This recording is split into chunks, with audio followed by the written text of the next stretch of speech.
Mobile phone ಗಂಟೆ ಹೊಡೆಯುತ್ತಿದ್ದಂತೆ ರಕ್ಷಿತಾ ಮೆಲ್ಲನೆ ಹೋಗಿ ಕರೆ ಸ್ವೀಕರಿಸಿದಳು. ಆಗ ಅತ್ತ ಕಡೆಯಿಂದ ಧ್ವನಿ ಕೇಳಿಸಿತು. ನೀವು ಡಾಕ್ಟರ್ ಸಂಜೀವ್ ಅವರ ಮನೆಯವರೇ ಮಾತನಾಡುತ್ತಿರುವುದಾ ಅಂತ. ಹೌದು, ನೀವು ಯಾರು ಅಂತ ರಕ್ಷಿತಾ ಕೇಳಿದಾಗ, ನೀವು ಅವರ ಹೆಂಡತಿಯೇ ಅಂತ ಮರು ಪ್ರಶ್ನೆ ಕೇಳಲಾಯಿತು. ಹೌದು, ಆದರೆ ನೀವು ಇಷ್ಟು ಪ್ರಶ್ನೆಗಳನ್ನು ಏಕೆ ಕೇಳುತ್ತಿದ್ದೀರಿ? ನೀವು ಯಾರು? ಸಂಜೀವ್ ಅವರ ಮೊಬೈಲ್ ನಿಮ್ಮ ಬಳಿ ಹೇಗೆ ಬಂದಿತು ಅಂತ ರಕ್ಷಿತಾ ಕೇಳಿದಾಗ ಅತ್ತ ಕಡೆಯಿಂದ, ನನ್ನ ಹೆಸರು ಅಮಿತ್, ನಿಮ್ಮ ಗಂಡನಿಗೆ ಅಪಘಾತವಾಗಿದೆ, ಅವರನ್ನು ನಾನು ಸಿಟಿ ಆಸ್ಪತ್ರೆಗೆ ದಾಖಲಿಸಿದ್ದೇನೆ, ದಯವಿಟ್ಟು ನೀವು ಬೇಗ ಬನ್ನಿ ಅಂತ ಹೇಳಿದನು. ಏನೋ ಅಪಘಾತವಾ? ಎಲ್ಲಿ? ಯಾವಾಗ? ಅವರು ಈಗ ಚೆನ್ನಾಗಿದ್ದಾರಲ್ಲವೇ? ಅರ್ಧ ಗಂಟೆ ಹಿಂದೆಯಷ್ಟೇ ಅವರು ನನ್ನೊಂದಿಗೆ ಮಾತನಾಡಿದ್ದರು ಅಂತ ರಕ್ಷಿತಾ ಗಾಬರಿಯಿಂದ ಕೇಳಿದಾಗ, ನೋಡಿ, ಈಗ ಅವರ ಜೀವಕ್ಕೆ ಅಪಾಯವಿಲ್ಲ, ಆದರೆ ದಯವಿಟ್ಟು ನೀವು ಬೇಗ ಬನ್ನಿ ಅಂದರು. ಸರಿ, ಈಗಲೇ ಬರುತ್ತೇನೆ ಎಂದು ಹೇಳಿ ಅವಳು ಕರೆ ಮುಗಿಸಿದಳು. ಅವಳ ಮನಸ್ಸು ಇದೆಲ್ಲ ಸುಳ್ಳಿರಬಹುದು ಎಂದು ಹೇಳುತ್ತಿತ್ತು. ಆದರೆ ಯಾರಾದರೂ ಇಂತಹ ಸುಳ್ಳು ಸುದ್ದಿ ಹೇಗೆ ಕೊಡುತ್ತಾರೆ? ಯಾವುದೋ ಒಂದು ಅನಾಹುತ ಆಗಿರಬಹುದೆಂಬ ಭಯದಿಂದ ಅವಳ ಕಣ್ಣುಗಳಿಂದ ಕಣ್ಣೀರು ಹರಿಯತೊಡಗಿತು. ಅವಳು ಯೋಚಿಸತೊಡಗಿದಳು, ನನ್ನ ಜೀವನದಲ್ಲಿಯೇ ಹೀಗೆ ಏಕೆ ಆಗುತ್ತದೆ? ಇದುವರೆಗೂ ನಡೆದ ದುರ್ಘಟನೆಗಳು ಸಾಕಾಗಲಿಲ್ಲವೇ? ಈಗ ಮತ್ತೊಂದು ದೊಡ್ಡ ಕಷ್ಟ ಎದುರಾಗಿದೆ. ದೇವರೇ, ನನ್ನ ಎಲ್ಲವನ್ನು ತೆಗೆದುಕೋ, ಆದರೆ ನನ್ನ ಪತಿ ಸಂಜೀವನ ಪ್ರಾಣವನ್ನು ಮಾತ್ರ ಕಾಪಾಡು. ಹೀಗೆ ಮನಸ್ಸಿನಲ್ಲಿಯೇ ದೇವರನ್ನು ಪ್ರಾರ್ಥಿಸುತ್ತಾ ಅವಳು ತನ್ನ ಪರ್ಸ್ನಲ್ಲಿ ಹಣ ಇಟ್ಟುಕೊಂಡಳು. ಮನೆಯ ಬಾಗಿಲು ಹಾಕಿ ಹೊರಗೆ ಬಂದ ತಕ್ಷಣ ಮೇಲಿನ ಬಾಲ್ಕನಿಯಲ್ಲಿ ಕುಳಿತಿದ್ದ ಶಾರದಾ ಆಂಟಿಯು, ಏನಮ್ಮ, ಇಷ್ಟು ರಾತ್ರಿ ಒಬ್ಬಳೆ ಎಲ್ಲಿಗೆ ಹೋಗುತ್ತಿದ್ದೀಯಾ? ಇನ್ನೂ ಸಂಜೀವ್ ಮನೆಗೆ ಬಂದಿಲ್ಲವೇ ಅಂತ ಕೇಳಿದರು. ರಕ್ಷಿತಾ ಕಣ್ಣೀರು ಹಾಕುತ್ತಾ, ಇಲ್ಲ ಆಂಟಿ, ಅವರಿಗೆ ಅಪಘಾತವಾಗಿದೆ ಅಂತೆ, ಆಸ್ಪತ್ರೆಗೆ ಹೊರಟಿದ್ದೇನೆ ಅಂತ ಹೇಳಿದಳು. ಅದನ್ನು ಕೇಳಿದ ಶಾರದಾ ಆಂಟಿಯು, ತಾಳಮ್ಮ, ಇಷ್ಟು ರಾತ್ರಿ ನೀನು ಒಬ್ಬಳೇ ಹೋಗುವುದು ಸರಿಯಲ್ಲ, ನಾವು ನಿನ್ನ ಜೊತೆಗೆ ಬರುತ್ತೇವೆ ಅಂತ ಹೇಳಿದರು. ಅವರ ಮಾತುಗಳನ್ನು ಕೇಳಿದಾಗ ರಕ್ಷಿತಾಳ ಒಡೆದ ಮನಸ್ಸಿಗೆ ಸ್ವಲ್ಪ ಸಮಾಧಾನವಾಯಿತು. ಈ ನಗರದಲ್ಲಿ ತಾನು ಒಂಟಿಯಾಗಿಲ್ಲ ಎಂಬ ಭಾವನೆ ಅವಳಿಗೆ ಮೂಡಿತು. ಸಂಜೀವ್ ಅವರ ಹೊರತಾಗಿಯೂ ತಾನು ನಂಬಲು ಅರ್ಹರಾದವರು ಇನ್ನೂ ಇದ್ದಾರೆ ಎಂದು ಅವಳಿಗೆ ಅನಿಸಿತು.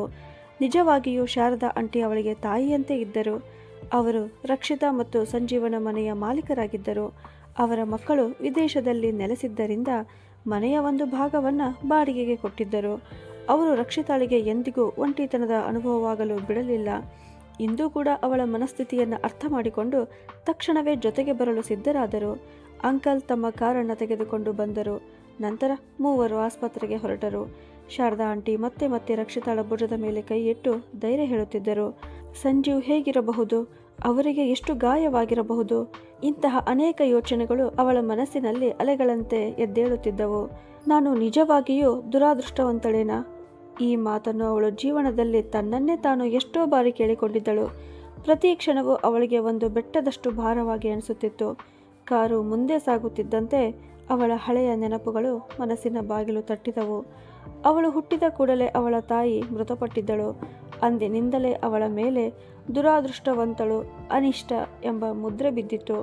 ಅವಳ ತಂದೆಗೆ ತನ್ನ ಹೆಂಡತಿಯ ಮೇಲೆ ಅಪಾರ ಪ್ರೀತಿ ಇದ್ದಿತು.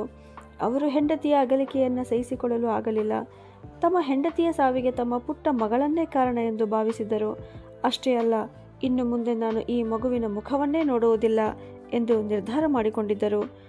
ಅಜ್ಜ ಅಜ್ಜಿ ಅವರನ್ನು ಎಷ್ಟೇ ಸಮಾಧಾನ ಪಡಿಸಿದರೂ ಅವರು ತಮ್ಮ ನಿರ್ಧಾರದಿಂದ ಹಿಂದೆ ಸರಿಯಲಿಲ್ಲ. ಕೊನೆಗೆ ಅವರು ದೇಶವನ್ನು ಬಿಟ್ಟು ವಿದೇಶಕ್ಕೆ ಹೋಗಿ ನೆಲೆಸಿದರು. ಅಷ್ಟೇ ಅಲ್ಲ, ಅವರು ಎಂದಿಗೂ ಅವಳ ಯೋಗಕ್ಷೇಮವನ್ನು ವಿಚಾರಿಸಲು ಕೂಡ ಪ್ರಯತ್ನಿಸಲಿಲ್ಲ. ರಕ್ಷಿತಾಳಿಗೆ ಅಜ್ಜ ಅಜ್ಜಿಯ ಮಡಿಲಿನ ಆಶ್ರಯ ಸಿಕ್ಕಿತು. ಆದರೆ ಅವಳು 8 ವರ್ಷದವಳಾಗಿದ್ದಾಗ ಅವರಿಬ್ಬರು ಒಂದು ಅಪಘಾತದಲ್ಲಿ ಮೃತಪಟ್ಟರು. ಆ ಸಮಯದಲ್ಲಿ ರಕ್ಷಿತಾ ಕೂಡ ಅವರ ಜೊತೆಯಲ್ಲಿಯೇ ಇದ್ದಳು. ಆದರೆ ವಿಧಿಯಾಟದಿಂದ ಅವಳು ಮಾತ್ರ ಬದುಕುಳಿದಳು. ಲೋಕದ ಕಠಿಣ ಸತ್ಯಗಳನ್ನು ಎದುರಿಸಲು ಉಳಿದುಕೊಂಡಳು. ಆ ಸಮಯದಲ್ಲಿ ಅವಳ ತಂದೆ ಬಂದಿದ್ದರು. ಅವಳ ಅಜ್ಜ ಅಜ್ಜಿ ಆಗಲೇ ಬದುಕಿರಲಿಲ್ಲ.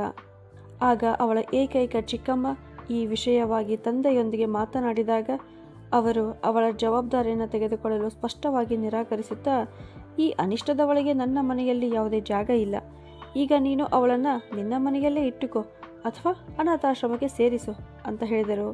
ತಂದೆಯ ಈ ಮಾತುಗಳು ರಕ್ಷಿತಾಳ ಹೃದಯವನ್ನು ಚೂರಾಗಿಸಿದವು. ಒಬ್ಬ ತಂದೆ ತನ್ನದೇ ರಕ್ತ ಮಾಂಸದ ಮಗುವನ್ನು ಹೇಗೆ ತಿರಸ್ಕರಿಸಬಹುದು ಎಂಬುದು ಅವಳಿಗೆ ಅರ್ಥವಾಗಲಿಲ್ಲ. ಅವರು ತಮ್ಮ ಹೆಂಡತಿಯನ್ನು ಕಳೆದುಕೊಂಡಿದ್ದರು, ಆದರೆ ಅವಳು ಕೂಡ ಹುಟ್ಟಿದ ದಿನದಿಂದಲೇ ತಾಯಿಯ ಮಮತೆಯನ್ನು ವಂಚಿತಳಾಗಿದ್ದಳು.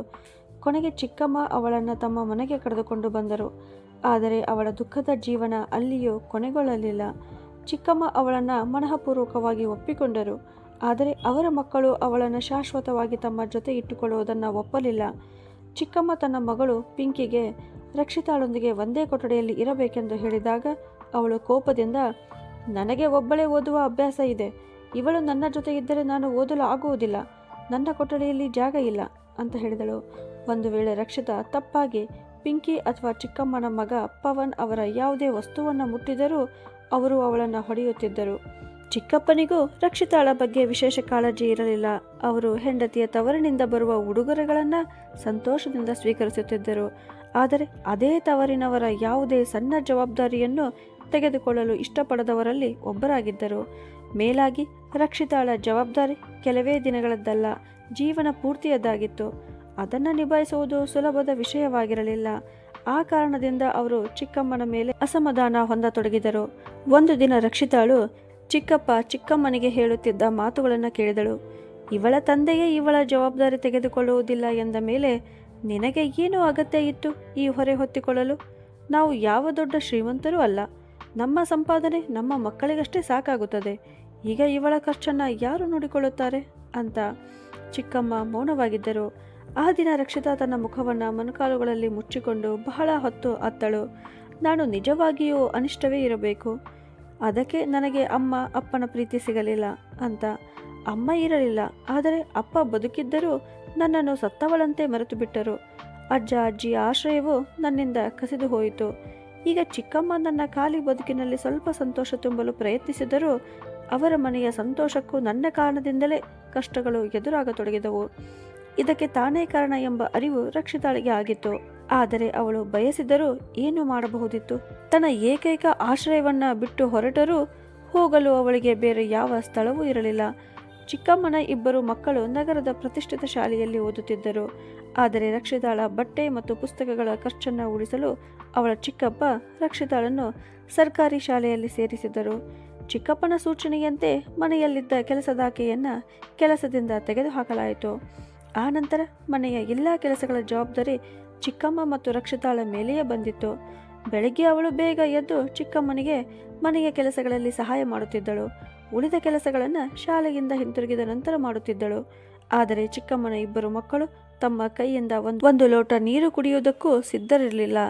ತಮ್ಮ ಪ್ರತಿಯೊಂದು ಕೆಲಸಕ್ಕೂ ರಕ್ಷಿತಾಳನ್ನೇ ಕರೆಯುವುದು ಅವರ ಅಭ್ಯಾಸವಾಗಿ ಬಿಟ್ಟಿತ್ತು. ಚಿಕ್ಕಮ್ಮನ ಕಣ್ಣುಗಳಲ್ಲಿ ರಕ್ಷಿತಾಳಿಗಾಗಿ ಕರುಣೆ ಮತ್ತು ನೋವು ಇರುತ್ತಿತ್ತು. ಆದರೆ ತಮ್ಮ ಗಂಡ ಮತ್ತು ಮಕ್ಕಳ ಮುಂದೆ ಚಿಕ್ಕಮ್ಮ ಕೂಡ ಅಸಹಾಯಕರಾಗಿದ್ದರು. ಹೈಯರ್ ಸೆಕೆಂಡರಿ ಮುಗಿಸಿದ ನಂತರ ರಕ್ಷಿತಾ ತನ್ನ ಓದಿನ ಜೊತೆಗೆ ಒಂದು ಶಾಲೆಯಲ್ಲಿ ಕೆಲಸಕ್ಕೆ ಸೇರಿಕೊಂಡಳು. ಆ ಶಾಲೆ ಮನೆಯಿಂದ ತುಂಬ ದೂರವಿದ್ದಿತು. ಪ್ರತಿದಿನ ಓಡಾಡಲು ಸಮಯ ಮತ್ತು ಹಣ ಎರಡು ವ್ಯರ್ಥವಾಗುತ್ತವೆ ಎಂದು ಯೋಚಿಸಿ ಶಾಲೆಯ ಹತ್ತಿರವೇ ಒಂದು ಸಣ್ಣ ಕೊಠಡಿಯನ್ನು ಬಾಡಿಗೆಗೆ ತೆಗೆದುಕೊಂಡು ಅಲ್ಲಿ ವಾಸಿಸಲು ನಿರ್ಧರಿಸಿದಳು. ಆ ನಿರ್ಧಾರಕ್ಕೆ ಮನೆಯಲ್ಲಿದ್ದ ಯಾರೂ ವಿರೋಧ ವ್ಯಕ್ತಪಡಿಸಲಿಲ್ಲ. ಭಾರವಾದ ಮನಸ್ಸಿನಿಂದ ಅವಳು ಹೊರಡುವಾಗ ಚಿಕ್ಕಮ್ಮ ನಿಧಾನ ಸ್ವರದಲ್ಲಿ, ಮಗಳೇ, ನಾನು ಅಸಹಾಯಕಳಾಗಿದ್ದೇನೆ. ನನಗೆ ಯಾವಾಗಲೂ ನಿನ್ನ ಬಗ್ಗೆ ಚಿಂತೆ ಇರುತ್ತದೆ. ಆಗಾಗ ಬಂದು ನನ್ನನ್ನು ಭೇಟಿಯಾಗಿ ಹೋಗು. ನಿನ್ನ ಪರಿಶ್ರಮ ಮತ್ತು ಪ್ರಾಮಾಣಿಕತೆಯನ್ನು ನಾನು ನೋಡಿದ್ದೇನೆ. ಯಾರ ಮೇಲೆಯೂ ಅವಲಂಬಿಸದೆ ನಿನ್ನ ಮೇಲೆಯೇ ನೀನು ನಂಬಿಕೆ ಇಡಲು ಕಲಿತುಕೋ. ನೀನೇ ಸ್ವತಂತ್ರಳಾಗಿ ನಿನ್ನ ಕಾಲ ಮೇಲೆ ನಿಲ್ಲು. ಆಗ ಮಾತ್ರ ಈ ಕಠೋರ ಜಗತ್ತನ್ನು ಧೈರ್ಯವಾಗಿ ಎದುರಿಸಲು ಸಾಧ್ಯವಾಗುತ್ತದೆ ಅಂತ ಹೇಳಿದರು. ಚಿಕ್ಕಮ್ಮನ ಮಾತುಗಳನ್ನು ಕೇಳಿ ರಕ್ಷಿತಾಳ ಕಣ್ಣುಗಳು ಕಣ್ಣೀರಿನಿಂದ ತುಂಬಿದವು. ನಿಜ ಹೇಳಬೇಕೆಂದರೆ ಚಿಕ್ಕಮ್ಮನನ್ನು ಬಿಟ್ಟರೆ ಈ ಜಗತ್ತಿನಲ್ಲಿ ಯಾರೂ ಅವಳನ್ನು ತಮ್ಮವಳೆಂದು ಒಪ್ಪಿಕೊಂಡಿರಲಿಲ್ಲ. ಆದರೂ ಆ ಮನೆಯೇ ಅವಳಿಗೆ ತನ್ನ ಮನೆಯಂತಾಗಿತ್ತು. ಅದು ಹೇಗೆ ಇದ್ದರೂ ಕೂಡ ಕೆಲವು ದಿನಗಳವರೆಗೆ ಪ್ರತಿ ಭಾನುವಾರವೂ ಅವಳು ಚಿಕ್ಕಮ್ಮನ ಮನೆಗೆ ಹೋಗುತ್ತಿದ್ದಳು. ದೂರವಾಗಿರುವುದರಿಂದ ಬಹುಶಃ ಅವರ ಮನಸ್ಸು ಬದಲಾಗಿರಬಹುದು. ಈಗ ಅವರು ನನ್ನನ್ನು ತಮ್ಮವಳನ್ನಾಗಿ ಒಪ್ಪಿಕೊಳ್ಳಬಹುದು ಎಂಬ ನಿರೀಕ್ಷೆ ಅವಳಲ್ಲಿತ್ತು. ಆದರೆ ಚಿಕ್ಕಮ್ಮನನ್ನು ಹೊರತುಪಡಿಸಿ ಇನ್ನು ಯಾರಿಗೂ ಅವಳ ಇರುವಿಕೆ ಇಷ್ಟವಾಗಿರಲಿಲ್ಲ. ಈ ಸಂಗತಿ ರಕ್ಷಿತಾಳಿಗೆ ತಿಳಿದ ನಂತರ ಅವಳು ನಿಧಾನವಾಗಿ ಅಲ್ಲಿಗೆ ಹೋಗುವುದನ್ನೇ ಕಡಿಮೆ ಮಾಡಿದಳು. ಕಾಲ ಕಳೆದಂತೆ ಅವಳು MA ಮತ್ತು MEd ಪದವಿಗಳನ್ನು ಪೂರ್ಣಗೊಳಿಸಿದಳು. ನಂತರ ಅವಳಿಗೆ ಒಂದು ಕಾಲೇಜಿನಲ್ಲಿ ಉಪನ್ಯಾಸಕಿಯಾಗಿ ನೇಮಕವಾಯಿತು. ಹೀಗೆ ಅವಳ ಜೀವನ ನಿಧಾನವಾಗಿ ಸರಿದಾರಿಗೆ ಬರತೊಡಗಿತು. ಕ್ರಮೇಣ ಚಿಕ್ಕಮ್ಮನ ಇಬ್ಬರು ಮಕ್ಕಳ ಮದುವೆಯೂ ಆಯಿತು. ಮಗಳು ಪಿಂಕಿ ತನ್ನ ಗಂಡನ ಮನೆಗೆ ಹೋದಳು. ಮಗ ಪವನ್ ತನ್ನ ಉದ್ಯೋಗದ ಕಾರಣದಿಂದ ಬೇರೆ ಊರಿಗೆ ಹೋಗಬೇಕಾಯಿತು. ಮಕ್ಕಳೆಲ್ಲ ದೂರವಾದ ಕಾರಣ ಚಿಕ್ಕಮ್ಮ ಮನೆಯಲ್ಲಿ ಒಬ್ಬರೇ ಉಳಿದರು. ಇದರ ಮಧ್ಯೆ ಚಿಕ್ಕಪ್ಪ ಕೂಡ ನಿಧನರಾದರು. ಆಗ ಪವನ್ ಮತ್ತು ಪಿಂಕಿ ಬಂದರು. ಕೆಲವು ದಿನ ಇದ್ದು ಮತ್ತೆ ತಮ್ಮ ತಮ್ಮ ಊರುಗಳಿಗೆ ಹಿಂತಿರುಗಿದರು. ಚಿಕ್ಕಮ್ಮ ಮತ್ತೆ ಒಬ್ಬರೇ ಉಳಿದು ಬಿಟ್ಟರು. ಒಂದು ದಿನ ರಕ್ಷಿತಾ ಅವರನ್ನು ಭೇಟಿಯಾಗಲು ಹೋದಾಗ ಚಿಕ್ಕಮ್ಮಳು, ಮಗಳೇ, ಇಷ್ಟು ದೊಡ್ಡ ಮನೆಯಲ್ಲಿ ನಾನು ಒಬ್ಬಳೇ ಇದ್ದೇನೆ. ಈ ಮನೆ ನನ್ನನ್ನು ನುಂಗುವಂತಾಗಿದೆ. ನೀನು ಇಲ್ಲಿಗೆ ಬಂದು ನನ್ನ ಜೊತೆ ಇರು ಅಂತ ಹೇಳಿದರು. ಚಿಕ್ಕಮ್ಮನ ಮನಸ್ಸಿಗೆ ನೋವಾಗಬಾರದು ಎಂದು ರಕ್ಷಿತಾ ಮತ್ತೆ ಆ ಮನೆಗೆ ಹಿಂತಿರುಗಿದಳು. ಒಮ್ಮೆ ಅನಿವಾರ್ಯವಾಗಿ ಬಿಟ್ಟು ಹೋಗಬೇಕಾದ ಅದೇ ಮನೆಯ ಆಶ್ರಯಕ್ಕೆ ಅವಳು ಮತ್ತೊಮ್ಮೆ ಮರಳಿದ್ದಳು. ರಕ್ಷಿತಾ ಮರಳಿ ಬಂದ ನಂತರ ಚಿಕ್ಕಮ್ಮನ ಮನಸ್ಸು ನಿಧಾನವಾಗಿ ನೆಮ್ಮದಿಯಾಯಿತು. ಅವರ ಆರೋಗ್ಯದಲ್ಲಿಯೂ ಸುಧಾರಣೆ ಕಾಣಿಸತೊಡಗಿತು. ನಿಜವೆಂದರೆ ಮನೆಯಲ್ಲಿ ಎಲ್ಲ ಸೌಕರ್ಯಗಳಿದ್ದರೂ ಮನಸ್ಸಿಗೆ ಶಾಂತಿ ಇಲ್ಲದಿದ್ದರೆ ಆರೋಗ್ಯವಂತನಾದ ವ್ಯಕ್ತಿಯೂ ಕೂಡ ಅನಾರೋಗ್ಯಕ್ಕೆ ಒಳಗಾಗುತ್ತಾನೆ. ಅದರಲ್ಲಿಯೂ ಚಿಕ್ಕಪ್ಪನ ಮರಣದ ನಂತರ ದೈಹಿಕವಾಗಿ ಮಾನಸಿಕವಾಗಿಯೂ ಸಂಪೂರ್ಣವಾಗಿ ಕುಗ್ಗಿ ಹೋಗಿದ್ದರು. ಆದರೆ ರಕ್ಷಿತಾ ಮತ್ತೆ ಮನೆಗೆ ಬಂದಿರುವ ವಿಷಯ ಪವನ್ ಮತ್ತು ಪಿಂಕಿಗೆ ತಿಳಿದ ತಕ್ಷಣ ಇಬ್ಬರು ತಮ್ಮ ಕುಟುಂಬದವರೊಂದಿಗೆ ಮನೆಗೆ ಬಂದರು. ಬಂದ ತಕ್ಷಣ ರಕ್ಷಿತಾಳಿಗೆ ಮನ ಬಂದಂತೆ ಬೈಯಲು ಆರಂಭಿಸಿದರು. ಇವಳು ಇಲ್ಲಿ ಇದ್ದರೆ ಅಮ್ಮ ಈ ಮನೆ ಮತ್ತು ಆಸ್ತಿಯನ್ನ ಇವಳ ಹೆಸರಿಗೆ ಬರೆದು ಬಿಡಬಹುದೇನೋ ಎಂಬ ಭಯ ಅವರ ಮನಸ್ಸಿನಲ್ಲಿ ಮನೆ ಮಾಡಿತ್ತು. ಚಿಕ್ಕಮ್ಮ ಅವರ ಮನಸ್ಸಿನ ಭಯವನ್ನು ಅರ್ಥ ಮಾಡಿಕೊಂಡು, ನಿಮ್ಮಿಬ್ಬರ ಈ ಭಯ ಸಂಪೂರ್ಣವಾಗಿ ಅನಗತ್ಯ. ಇವಳು ಯಾವಾಗಲೂ ನೀವು ಬಿಟ್ಟ ಉಳಿದ ಊಟವನ್ನೇ ತಿಂದಿದ್ದಾಳೆ. ನೀವು ಹಳೆಯದಾಗಿ ಬಿಟ್ಟ ಬಟ್ಟೆಗಳನ್ನೇ ಧರಿಸಿದ್ದಾಳೆ. ಆದರೂ ಒಂದು ದಿನವೂ ನಿಮ್ಮ ವಿರುದ್ಧ ಮಾತನಾಡಿಲ್ಲ. ನಿಮ್ಮ ಯಾವುದೇ ವಸ್ತುವಿನ ಮೇಲೆ ತನ್ನ ಹಕ್ಕು ಇದೆ ಎಂದು ಅವಳು ಎಂದೂ ಹೇಳಿಲ್ಲ.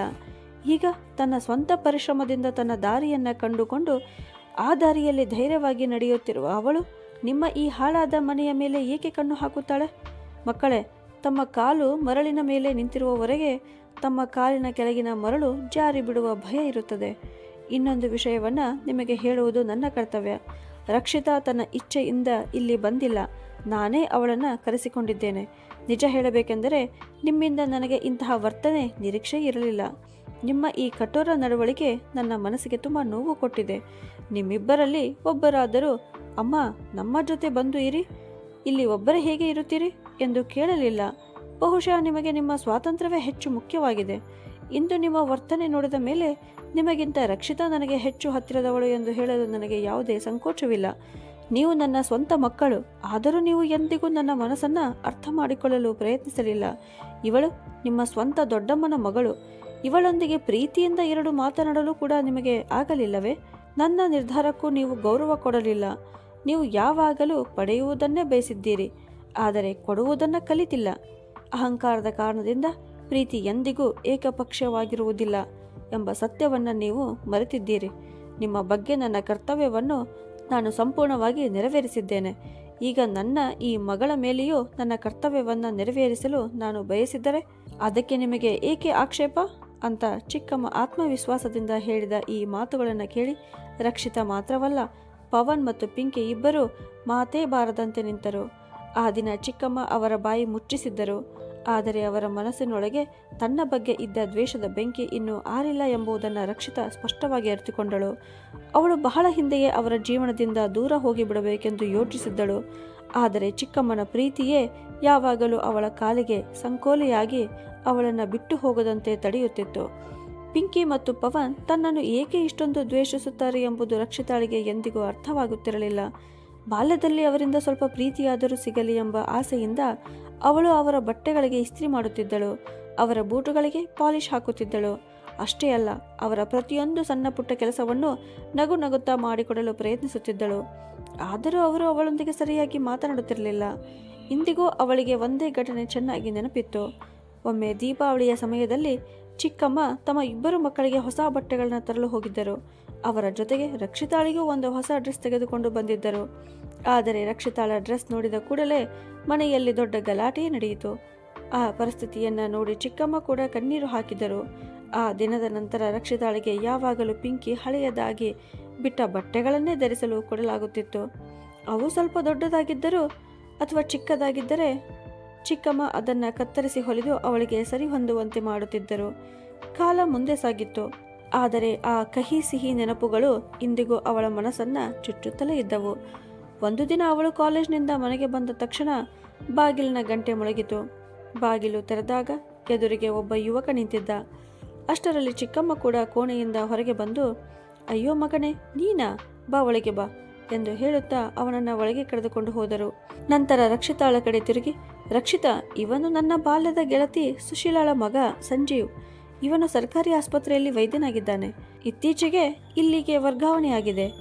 ಎದುರಿನ ಪ್ಲಾಟ್ನಲ್ಲಿ ವಾಸಿಸುತ್ತಿದ್ದಾನೆ ಅಂತ ಹೇಳಿದರು. ಅದನ್ನು ಕೇಳಿದ ರಕ್ಷಿತಾ ಸಣ್ಣದಾಗಿ ನಗುತ್ತಾ ಒಳಗೆ ಹೋಗಿಬಿಟ್ಟಳು. ಸಂಜೀವ್ ಸ್ವಲ್ಪ ಹೊತ್ತು ಚಿಕ್ಕಮ್ಮನೊಂದಿಗೆ ಮಾತನಾಡಿ ನಂತರ ಹೊರಟು ಹೋದ. ಆದರೆ ನಿಧಾನವಾಗಿ ಸಂಜೀವ್ ಅವರ ಮನೆಗೆ ಆಗಾಗ ಬರಲು ಆರಂಭಿಸಿದ. ರಕ್ಷಿತಾ ಅವನನ್ನು ಕಣ್ಣಂಚಿನಿಂದ ನೋಡುತ್ತಾ ಕೆಲವೊಮ್ಮೆ ಮುಗುಳ್ನಗುತ್ತಿದ್ದಳು. ಒಂದು ದಿನ ಅದನ್ನು ಗಮನಿಸಿದ ಸಂಜೀವ್ ನಗುತ್ತಾ ಚಿಕ್ಕಮ್ಮನಿಗೆ, ಆಂಟಿ, ನಿಮ್ಮ ಮಗಳು ಮೂಕಳ ಅಂತ ಕೇಳಿದ. ಅದಕ್ಕೆ ಚಿಕ್ಕಮ್ಮ ನಗುತ್ತಾ, ಇಲ್ಲ ಮಗನೇ, ಇವಳಿಗೆ ಮೌನವಾಗಿರುವ ಅಭ್ಯಾಸವಾಗಿದೆ. ಈಗ ನೀನೇ ಹೇಳು, ಇವಳು ಹೀಗೆ ಯಾವಾಗಲೂ ಸುಮ್ಮನೆ ಇದ್ದರೆ ಇವಳನ್ನು ಯಾರು ಮದುವೆಯಾಗುತ್ತಾರೆ ಅಂತ ಹೇಳಿದರು. ಚಿಕ್ಕಮ್ಮ ಈ ಮಾತು ಹೇಳುತ್ತಿದ್ದಂತೆಯೇ ರಕ್ಷಿತಾ ಎದ್ದು ಒಳಗೆ ಹೋಗಿಬಿಟ್ಟಳು. ಅಷ್ಟರಲ್ಲಿ ಸಂಜೀವ್ ಹೇಳಿದ ಮಾತು ಅವಳ ಕಿವಿಗೆ ಬಿದ್ದಿತು. ಆಂಟಿ, ನಿಮಗೆ ಒಪ್ಪಿಗೆ ಇದ್ದರೆ ನಿಮ್ಮ ಈ ಮೌನದ ಮಗಳಿಗೆ ನಾನು ಮಾತನಾಡೋದನ್ನು ಕಲಿಸುತ್ತೇನೆ ಅಂತ. ಆಗ ಚಿಕ್ಕಮ್ಮ ಆಶ್ಚರ್ಯದಿಂದ, ಮಗನೇ, ನೀನು ಏನು ಹೇಳಲು ಬಯಸುತ್ತಿದ್ದೀಯಾ ಅಂತ ಕೇಳಿದರು. ಆಗ ಸಂಜೀವ್ ನೇರವಾಗಿ, ಆಂಟಿ, ರಕ್ಷಿತಾಳಿಗೂ ಒಪ್ಪಿಗೆ ಇದ್ದರೆ ನಾನು ಅವಳನ್ನು ಮದುವೆಯಾಗಲು ಬಯಸುತ್ತೇನೆ ಅಂತ ಹೇಳಿದ. ಚಿಕ್ಕಮ್ಮ ಆಶ್ಚರ್ಯದಿಂದ, ಮಗನೇ, ನೀನು ಏನು ಹೇಳುತ್ತಿದ್ದೀಯಾ? ನಾವು ಕ್ಷತ್ರಿಯರು, ನೀವು ಬ್ರಾಹ್ಮಣರು. ನಿಮ್ಮ ಅಮ್ಮ ಸುಶೀಲಾ ಈ ಸಂಬಂಧವನ್ನು ಒಪ್ಪಿಕೊಳ್ಳುತ್ತಾರೆಯೇ? ಮತ್ತೊಂದು ವಿಷಯ, ರಕ್ಷಿತಾ ನನ್ನ ಸ್ವಂತ ಮಗಳಲ್ಲ, ಅವಳು ನನ್ನ ತಂಗಿಯ ಮಗಳು. ಆದರೆ ನಾನು ಅವಳನ್ನು ನನ್ನ ಸ್ವಂತ ಮಗಳಂತೆ ಸಾಕಿದ್ದೇನೆ ಅಂತ ಹೇಳಿದರು. ಸಂಜೀವ್ ಶಾಂತ ಧ್ವನಿಯಲ್ಲಿ, ಆಂಟಿ, ಅವಳು ನಿಮ್ಮ ಮಗಳೋ ಅಥವಾ ಬೇರೆ ಯಾರದೋ ಮಗಳೋ ಗೊತ್ತಿಲ್ಲ. ಅವಳ ಜಾತಿ ಏನು ಎಂಬುದರಿಂದ ನನಗೆ ಯಾವುದೇ ವ್ಯತ್ಯಾಸವಿಲ್ಲ. ನಾನು ತಿಳಿದಿರುವುದು ಒಂದೇ, ನಾನು ಅವಳನ್ನು ಇಷ್ಟಪಡಲು ಆರಂಭಿಸಿದ್ದೇನೆ. ನನ್ನ ಉಳಿದ ಜೀವನವನ್ನು ಅವಳ ಜೊತೆಯೇ ಕಳೆಯಲು ಬಯಸುತ್ತೇನೆ ಅಂತ ಉತ್ತರಿಸಿದ. ಚಿಕ್ಕಮ್ಮನ ಬಾಲ್ಯದ ಗೆಳತಿ ಸುಶೀಲಾ ತಮ್ಮ ಮಗನ ಆಸೆಗೆ ಗೌರವ ನೀಡಿದರು. ಅವರು ರಕ್ಷಿತಾಳನ್ನು ಸೊಸೆಯಾಗಿ ಸ್ವೀಕರಿಸಿ ತಮ್ಮ ಮನೆಗೆ ಕರೆದುಕೊಂಡು ಹೋದರು. ಮೊದಲ ಬಾರಿಗೆ ರಕ್ಷಿತಾಳಿಗೆ ಜೀವನ ಎಷ್ಟು ಸುಂದರವಾಗಿದೆ ಎಂದು ಅನಿಸಿತು. ಆದರೆ ಆ ಸಂತೋಷ ಹೆಚ್ಚು ದಿನ ಉಳಿಯಲಿಲ್ಲ. ಮದುವೆಯಾಗಿ ಕೆಲವೇ ದಿನಗಳಾಗಿದ್ದಾಗ ಸಂಜೀವನಿಗೆ ಬೇರೆ ಊರಿಗೆ ವರ್ಗಾವಣೆಯಾಯಿತು.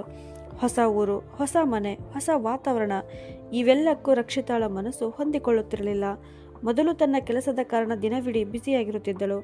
ಈಗ ಇದ್ದಕ್ಕಿದ್ದಂತೆ ಯಾವುದೇ ಕೆಲಸವಿಲ್ಲದೆ ಮನೆಯಲ್ಲೇ ಖಾಲಿಯಾಗಿ ಉಳಿದಿದ್ದಳು. ಅದರ ಜೊತೆಗೆ ಚಿಕ್ಕಮ್ಮನ ನೆನಪುಗಳು ಅವಳನ್ನು ಕಾಡುತ್ತಿದ್ದವು. ಅವಳು ತನ್ನ ಮನಸ್ಸಿನ ಮಾತುಗಳನ್ನು ಚಿಕ್ಕಮ್ಮನಿಗೆ ಹೇಳಿದಾಗ ಅವರು ಹೇಳುತ್ತಿದ್ದರು, ಮಗಳೇ, ಈಗ ನನ್ನ ಬಗ್ಗೆ ಚಿಂತಿಸಬೇಡ. ನಿನ್ನ ಮನೆ ಸಂಸಾರದ ಕಡೆ ಗಮನ ಕೊಡು. ಇಂದಿನವರೆಗೂ ಯಾವ ಮಗ ಅಥವಾ ಮಗಳು ಸದಾಕಾಲ ತಂದೆ ತಾಯಿಯ ಜೊತೆಯೇ ಉಳಿದಿದ್ದಾರೆ? ಉದ್ಯೋಗದಲ್ಲಿದ್ದರೆ ಇಂತಹ ವರ್ಗಾವಣೆಗಳು ಸಹಜ ಅಂತ.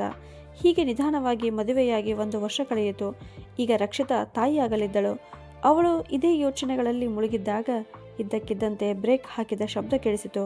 ಆ ಶಬ್ದ ಅವಳ ನಿರಂತರವಾಗಿ ಸಾಗುತ್ತಿದ್ದ ಆಲೋಚನೆಗಳಿಗೆ ತಡೆಯೊಡ್ಡಿತು. ಕಾರು ಒಂದು ರಸ್ತೆ ಸಂದಿಯಲ್ಲಿ ನಿಂತಿತ್ತು. ಸ್ವಲ್ಪ ಹೊತ್ತಿನ ಮೊದಲು ಅಲ್ಲಿ ಒಂದು ಅಪಘಾತ ನಡೆದಿತ್ತು. ಆದ್ದರಿಂದ ಅಲ್ಲಿ ವಾಹನ ಸಂಚಾರ ಸಂಪೂರ್ಣವಾಗಿ ಜಾಮ್ ಆಗಿತ್ತು. ರಸ್ತೆ ಸ್ವಲ್ಪ ತೆರವಾದ ಕೂಡಲೇ ಎಲ್ಲರೂ ಎಲ್ಲಿ ಜಾಗ ಸಿಕ್ಕಿತೋ ಅಲ್ಲಿಂದಲೇ ಮುಂದೆ ಹೋಗಲು ಆತುರ ಪಡುತ್ತಿದ್ದರು. ಜನರ ಈ ಆತುರವನ್ನು ನೋಡಿ ರಕ್ಷಿತಾಳಿಗೆ ಅನಿಸಿತು, ನಿಜಕ್ಕೂ ಏನೇ ಆಗಲಿ ಜೀವನ ಮಾತ್ರ ನಿಲ್ಲುವುದಿಲ್ಲ. ಯಾರಿಗೂ ಯಾರ ಬಗ್ಗೆ ಚಿಂತೆ ಇರುವುದಿಲ್ಲ.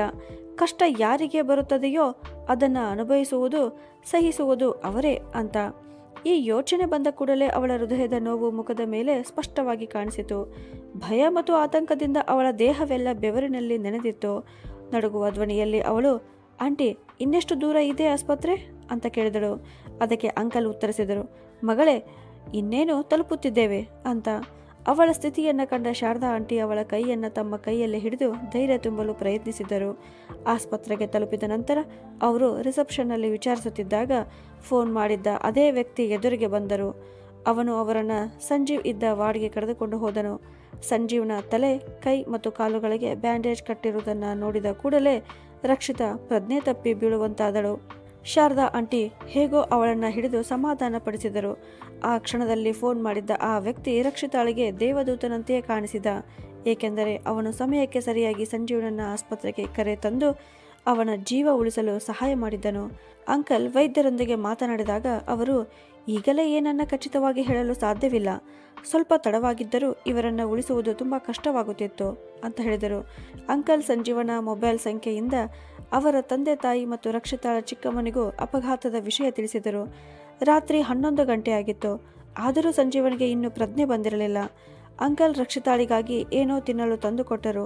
ಆಗ ಶಾರದಾ ಆಂಟಿ ಅವಳಿಗೆ ಬಲವಂತವಾಗಿ ತಿನ್ನಲು ಹೇಳುತ್ತಾ, ಮಗಳೇ, ನಿನಗೆ ಈಗ ತಿನ್ನುವ ಮನಸ್ಸಿಲ್ಲ ಎಂಬುದು ನನಗೆ ಗೊತ್ತಿದೆ.